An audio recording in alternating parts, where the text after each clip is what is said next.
Hey out there. Welcome to your next edition of Spilling the Tea with Dr. T, where we're not about gossip or slander, but we aim to share the truth, knowledge, upliftment, and to add positively to your life in some way. I just wanted to jump on real quick on this Sunday and talk to you a little bit about grief.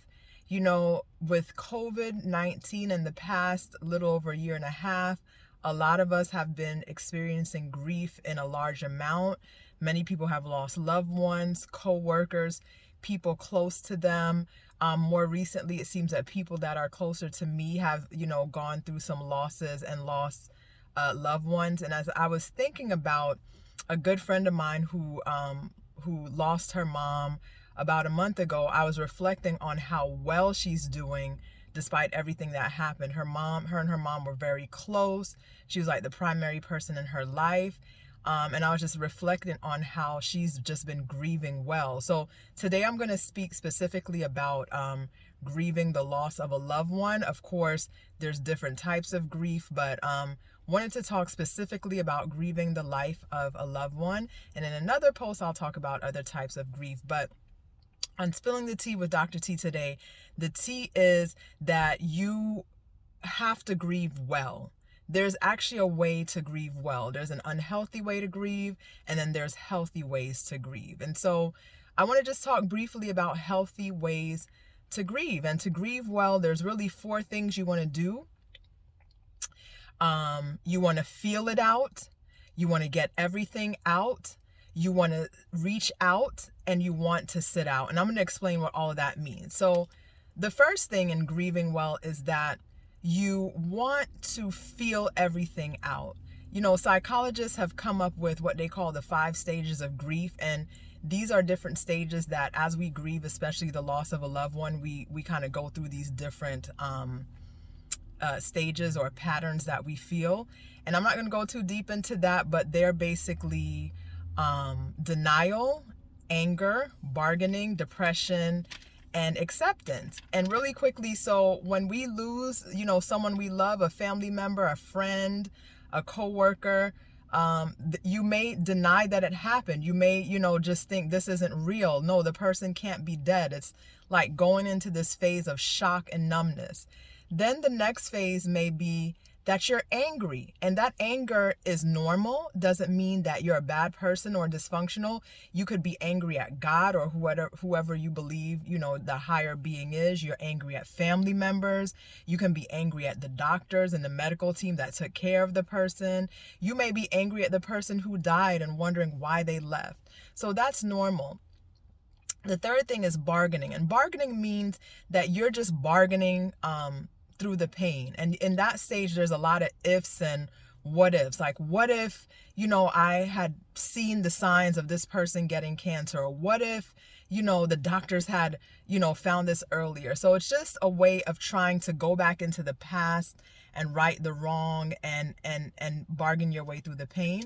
The 4th stage is depression. And I'm not talking about clinical or mental health disease, but, literally just naturally feeling down, feeling like, what is the purpose of living? Is there a reason to go on living without this person?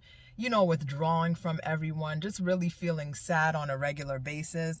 And lastly, finally, acceptance. And acceptance doesn't mean that you're okay necessarily with the person dying, but it means that you have accepted that that person is gone, that they're not coming back, and that you realize that you have to now begin to live this life, to live this new normal without, this person that you love as a part of your life. And so you're beginning to take steps into living a healthy life with the acceptance that this person is not coming back. So as I said, those are the 5 main stages of grief. It doesn't mean that's the only emotions that you're going to feel. You can feel a host of other emotions, meaning, anxiety. You may be afraid. You may feel guilty. And it's okay to feel all of these different emotions. It's okay to move through these different stages. You don't necessarily go in order. You can feel all of them at different times. The important thing is to allow yourself to feel them. The second point to grieving well, besides allowing yourself to feel everything out, you also want to get everything out.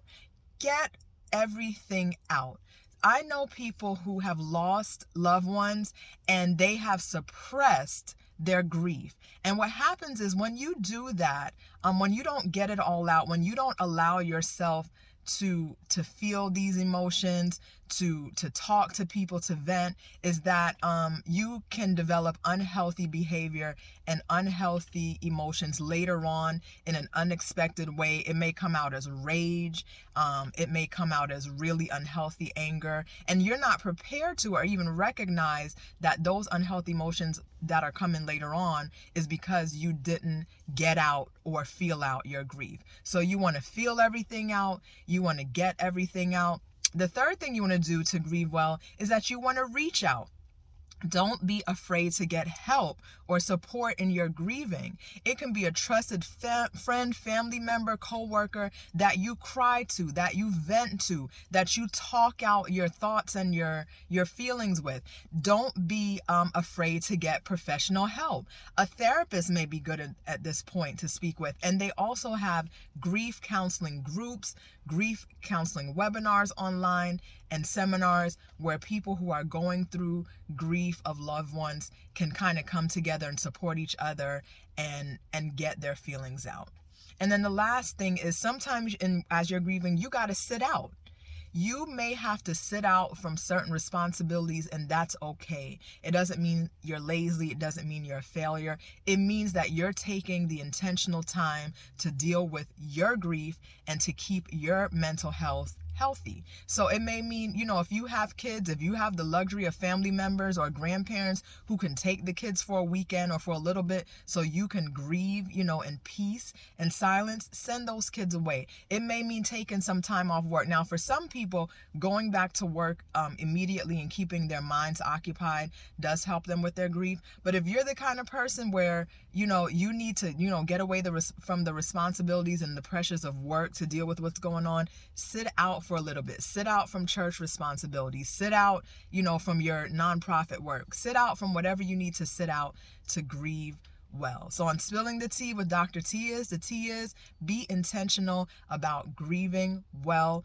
Go at your own pace. No one can tell you how to grieve. There's no formula for grieving. Every person has their different way. Figure out your way and live into it.